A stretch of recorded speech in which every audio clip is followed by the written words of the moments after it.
ಪ್ರೀತಿಯ ದ್ವಿತೀಯ PUC ವಿದ್ಯಾರ್ಥಿಗಳೇ, ಎಲ್ಲರಿಗೂ ಕೂಡ ಮತ್ತೊಮ್ಮೆ ನಮ್ಮ ಯೂಟ್ಯೂಬ್ ಚಾನಲ್ಗೆ ಸ್ವಾಗತವನ್ನು ಕೋರುತ್ತಿದ್ದೇನೆ. ನಾನು ನಿಮ್ಮ Islam sir. Welcome back to my another informative video. ಈಗಾಗಲೇ ಮಾದರಿ ಪ್ರಶ್ನೆ ಪತ್ರಿಕೆ 1 ಅಂದರೆ model question paper 1 subject business studies Kannada medium English medium ಇಬ್ಬರಿಗೂ ಕೂಡ ಅಪ್ಲೋಡನ್ನು ಮಾಡಿಕೊಟ್ಟಿದ್ದೇನೆ. ಬನ್ನಿ ಈಗ ನಾವು ಮಾಡಲ್ ಕ್ವಶನ್ ಪೇಪರ್ 2 ಇದರ ಒಂದು ಕೀ ಆನ್ಸರ್ಗಳನ್ನು ನೋಡ್ತಾ ಹೋಗೋಣ. ಈ ಕೆಳಗಿನ ಯಾವುದಾದರೂ ಈ ಕೆಳಗಿನ ಯಾವುದು ನಿರ್ವಹಣೆಯ ಸಂಘಟನಾತ್ಮಕ ಉದ್ದೇಶವಾಗಿದೆ ಅಂತ ಇದೆ. ಕ್ವಶನ್ ನಂಬರ್ 1ಕ್ಕೆ ಸರಿಯಾದ ಉತ್ತರ ಒಂದು ಆಪ್ಷನ್ ಬಿ ಆಗಿ ಇರುತ್ತದೆ. ದಟ್ ಈಸ್ ಉದ್ಯೋಗಾವಕಾಶಗಳು. ಆಯಿತಾ, ನಿರ್ವಹಣೆಯ ತತ್ವಗಳನ್ನು ಹೇಗೆ ರಚಿಸಲಾಗಿದೆ ಅಂತ ಇದೆ. ಅದಕ್ಕೆ ಸರಿಯಾದ ಉತ್ತರ ವ್ಯವಸ್ಥಾಪಕರ ಅನುಭವಗಳಿಂದ ಅಂತ. ಕ್ವಶನ್ ನಂಬರ್ 3 ಡ್ಯಾಶ್ ಏನು ಮಾಡಬೇಕು ಮತ್ತು ಹೇಗೆ ಮಾಡಬೇಕೆಂದು ಪೂರ್ವಭಾವಿಯಾಗಿ ನಿರ್ಧರಿಸಲಾಗಿದೆ. ಕ್ವಶನ್ ನಂಬರ್ 3ಕ್ಕೆ ಸರಿಯಾದ ಉತ್ತರ ಆಪ್ಷನ್ ಸಿ ಆಗಿರುತ್ತೆ. ಯೋಜಿಸುವಿಕೆ ಅನ್ನುವಂಥದ್ದು ರೈಟ್ ಆನ್ಸರ್. ಕ್ವಶನ್ ನಂಬರ್ 4 ಜನರು, ಕೆಲಸ ಮತ್ತು ಸಂಪನ್ಮೂಲಗಳ ನಡುವಿನ ಸಂಬಂಧಗಳನ್ನು ಈ ಕೆಳಗಿನ ಯಾವ ರಚನೆಯು ನಿಗದಿಪಡಿಸುತ್ತದೆ?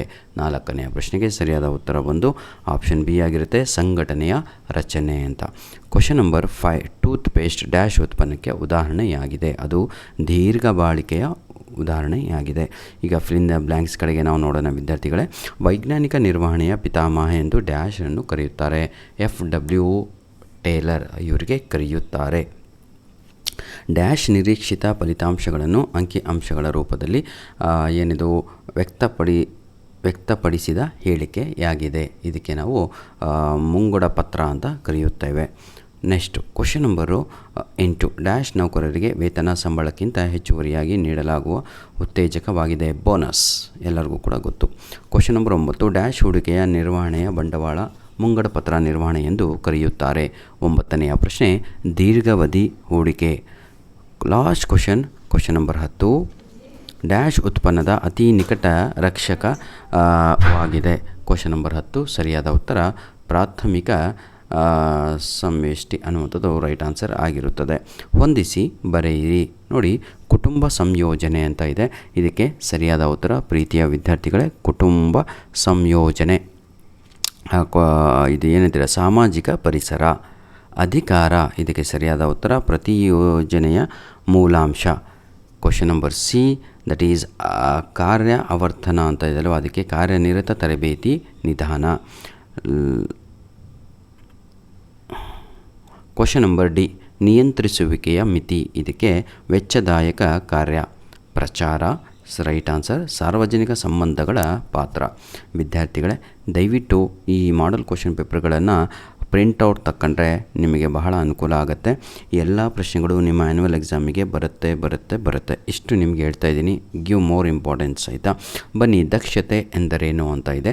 ದಕ್ಷತೆ ಎಂದರೇನು ಅಂದರೆ ಕನಿಷ್ಠ ಸಂಪನ್ಮೂಲಗಳನ್ನು ಗರಿಷ್ಠ ಉತ್ಪಾದನೆ ಅಥವಾ ಫಲಿತಾಂಶವನ್ನು ಪಡೆಯುವುದನ್ನೇ ನಾವು ಏನಂತ ಕರೆಯುತ್ತೇವೆ? ದಕ್ಷತೆ ಎಂದು ಕರೆಯುತ್ತೇವೆ. ಕ್ವಶನ್ ನಂಬರ್ 13 ಉದ್ಯೋಗಿಗಳ ಆಯ್ಕೆಯಲ್ಲಿ ಬಳಸಲಾಗುವ ಯಾವುದಾದರೊಂದು ಪರೀಕ್ಷೆಯನ್ನು ಹೆಸರಿಸಿ ಅಂತ ಇದೆ. 13ನೆಯ ಪ್ರಶ್ನೆಗೆ ಅದನ್ನು ನಾವು ಇಂಟೆಲಿಜೆನ್ಸ್ ಬುದ್ಧಿಶಕ್ತಿ ಪರೀಕ್ಷೆ ಅಂತ ಕರೆಯುತ್ತೇವೆ. ಕ್ವಶನ್ ನಂಬರ್ 14 ನಿರ್ದೇಶನದ ಒಂದು ಮೂಲಾಂಶವನ್ನು ಹೆಸರಿಸಿ ಅಂತ ಇದೆ. ಮೇಲ್ವಿಚಾರಣೆ ಅಂತ ಇದೆ ಅಲ್ವಾ, ಅದು ರೈಟ್ ಆನ್ಸರ್ ಆಗಿರುತ್ತದೆ.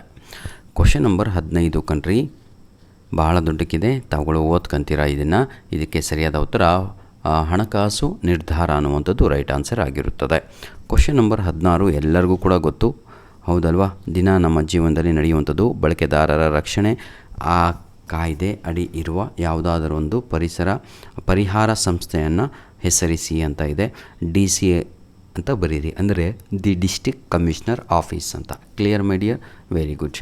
ನೋಡಿ, ಪಾರ್ಟ್ ಬಿಯಿಂದ ಬರುವಂಥ ಎಲ್ಲ ಪ್ರಶ್ನೆಗಳು ಬಹಳ 100%, 200, 300, 400, 1000% ಇಂಪಾರ್ಟೆಂಟ್ ಆಗಿರುವಂತಹ ಪ್ರಶ್ನೆಗಳು ಆಗಿರ್ತವೆ. ದಯವಿಟ್ಟು ನಿಮ್ಮ 3 ಮಾಡಲ್ ಕ್ವಶನ್ ಪೇಪರ್ ಲಿಂಕ್ಸ್ಗಳನ್ನು ಇದೇ ವಿಡಿಯೋದ ಡಿಸ್ಕ್ರಿಪ್ಷನ್ ಬಾಕ್ಸಲ್ಲಿ ನೀಡಿರ್ತೇನೆ. ಡೌನ್ಲೋಡ್ ಮಾಡ್ಕೊಳ್ಳಿ. ಬ್ಲೂ ಪ್ರಿಂಟ್ ಕೂಡ ಡೌನ್ಲೋಡ್ ಮಾಡ್ಕೊಳ್ಳಿ. ಜೊತೆಗೆ ನನ್ನ ವಿದ್ಯಾರ್ಥಿಗಳೇ ಯಾವುದೇ ಕಾರಣಕ್ಕೂ ತಾವುಗಳು ಸಂಕೋಚ ಪಡದೆ, ಆಯಿತಾ, ಎಕ್ಸಾಮಿಗೆ ರೆಡಿಯಾಗಿ ಟೈಮ್ ಪಾಸ್ ಮಾಡಬೇಡಿ ಸರ್. ಏನೇ ಡೌಟ್ ಇದ್ದರೂ ಸಂಕೋಚ ಪಡದೆ ನಮ್ಮ ಕಮೆಂಟ್ಸ್ ಓಪನ್ ಇರುತ್ತೆ, ಅಲ್ಲಿ ತಾವುಗಳು ಮೆಸೇಜನ್ನು ಹಾಕಿ ಮುಂದೆ ಯಾವ ವಿಡಿಯೋ ಬೇಕು ಏನು ಬೇಕು ಅಂತ ಇಂಪಾರ್ಟೆಂಟ್ ಕ್ವಶನ್ಸಿಗಾಗಿ ಕಾಯ್ತಾ ಇರಿ. ಅದನ್ನು ಕೂಡ ಅಪ್ಲೋಡನ್ನು ಮಾಡಿಕೊಡ್ತೇವೆ. ಬನ್ನಿ ವಿದ್ಯಾರ್ಥಿಗಳೇ, ಈಗ ನಮ್ಮ ಇಂಗ್ಲೀಷ್ ಮೀಡಿಯಂ ವಿದ್ಯಾರ್ಥಿಗಳು ಬಿಸ್ನೆಸ್ ಸ್ಟಡೀಸ್ ಅವರಿಗೆ ಕಾಮರ್ಸ್ ಆಗಿರ್ಬೋದು, ಆರ್ಟ್ಸ್ ಆಗಿರ್ಬೋದು, ಅವರಿಗಾಗಿ ಈ ಒಂದು video. Which of the following is an organisational objective of management? Right answer is employment opportunities. How are principle of management formed? Right answer is by experience of manager. Question number 3 dash is deciding in advance what to do and how to do. Question number 3 right answer is planning. Which of the following structure specifies the relationship between people, work and resources? Question number 4 right answer is organisational structure. Question number 5 toothpaste is an example for dash product that is durable product is the right answer. Fill in the blanks. Dash is called as the father of scientific management. Right answer is F.W. Taylor. Dash is the statement to expected result ಏನಂತೀರ ಇದು expressed in numerical terms ಅಂತ ಇದೆ. ಇದಕ್ಕೆ budget ಅಂತ ಕರೆಯುತ್ತೇವೆ. Dash is an incentive offered over and above the wages salary to the employees. Question number 8 bonus. Dash investment decision is also called as a capital budgeting decision long term. Question number 10 dash is a product immediate container. That is primary package ಅಲ್ವಾ? Clear. ಬನ್ನಿ sir ವಿದ್ಯಾರ್ಥಿಗಳೇ, ಈಗ match the ಫಾಲೋಯಿಂಗನ್ನು ನೋಡೋಣ. ಏನಿದು composition of family ಅಂತ ಇದೆ. ಇದಕ್ಕೆ ಸರಿಯಾದ ಉತ್ತರ ಬಂದು ಆಪ್ಷನ್ 5 ಆಗಿರುತ್ತೆ. That is social environment is the right answer. Next my dear children, that is authority ಅಂತ ಇದೆ. Authority right answer is elements of delegations. Job rotation on the job training. Question number D limitation of controlling. Right answer is a costly affair. Question number E publicity. Right answer is role of public relation. ಧನ್ಯವಾದಗಳು. ಈಗ answer the following questions in one word or in sentences each. What is efficiency ಅಂತ ಇದೆ, ಹೌದಲ್ವಾ? Efficiency ಅಂದರೆ ಬಹಳ easy ಕಣ್ರಿ, ಏನೂ ಇಲ್ಲ. ಇಂಗ್ಲೀಷಲ್ಲಿ ಬರೆಯೋರಿಗಂತೂ ದಕ್ಷತೆ ಅಂತ ಕರಿತೀವಿ. Efficiency is achieving maximum output with minimum resource. ಆಯಿತಾ? Maximum output with minimum resource often described as doing things right ಅಂತ. ಆಯಿತಾ? Question number 13 name any one important test used for selection of employees ಅಂತ ಇದೆ. Intelligence test ಅಂತ ಬರೀರಿ. Name one element of direction ಅಂತ ಇದೆ. Supervision ಅಂತ ಬರಿಬೋದು. Question number 15 my dear children, ಭಾಳ ದೊಡ್ಡಕ್ಕಿದೆ, ಓದ್ಕೊತೀರಾ ಅಂದ್ಕೊಂಡಿದ್ದೀನಿ.